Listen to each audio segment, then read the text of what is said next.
د کابل ښار په شهرنو سیمه کې په نړیوالو معیارونو برابر یو نوی عصري رستورانت پرانیستل شو. کابورا رستورانت د کابل ښار د شهرنو پارک ته څیرمه نوی جوړ شوی چې تر 400 زیات بیلابیل ډول افغاني او بهرني خواړه پکې چمتو کیږي او د نړیوالو معیارونو سره سمې هر ډول اسانتیاوې پکې شتون لري. دغه رستورانت د پرانیستې په مراسمو کې د خصوصي سکتور استازو، ملي سوداګرو او د کرکټ د ملي ټیم غړو ګډون کړی و. د مراسمو ویناوالو وویل چې مخکې کلونو کې به دا ډول رستورانتونه په بهرنیو هیوادونو کې لیدل، خو له نیکه مرغه اوس مهال زموږ په هیواد کې دا ډول پرمختللي رستورانتونه او نورې نوې ودانۍ جوړیږي. موږ باندې دغسې رستورانتونو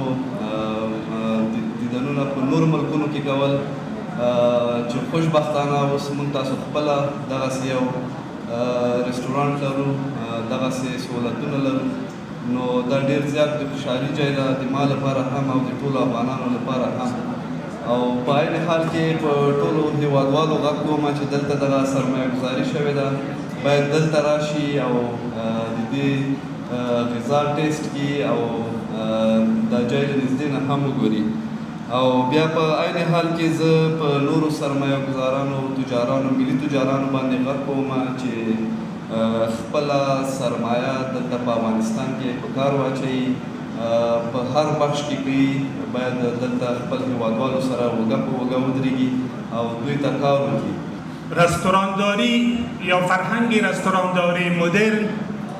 نه تنها یک بزنس نیست، احیای فرهنگ، احیای صنعت غذا و غذایی کشور ماست. رستورانت های مدرن توانسته در مدت کمی فرهنگ غذایی و پکیج های غذایی کشور را برجسته بسازد، خدمات شایسته و شایان را که لایق هموطنان ما و شهروندان عزیز کابل است در خدمتشان باشد و ارائه خدمات خوب با استانداردهای ملی و بین‌المللی را افتخار داشته باشد. این دستاورد برای همگی، برای سکتور خصوصی، خصوصا برای کسانی که در افغانستان سرمایه گذاری میکنیم خیر مقدم میگیم و تشکری میکنیم تشریف آوری همگی صرافهای ما را که از حیدری مارکت، از سرای شازده تشریف آوردن، آقای سیوا، سایر میهمانی که اینجا تشریف دارن، آقای محترم، اینا خیر مقدم میگیم. انشالله ما از هر بخشی که سرمایه گذاری باشه سکتور خصوصی صرافی از او حمایت میکنه. تشکر از توجه همگیتان. سرمایه‌دارهای که در افغانستان و در خارج از افغانستان زیست و زندگی میکنند، ما به نمایندگی از ریسفیدها و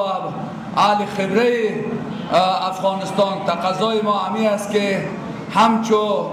هتل و شرکت های را برا بیاندازند که مردم بیچاره و مردم فقیر و متدین افغانستان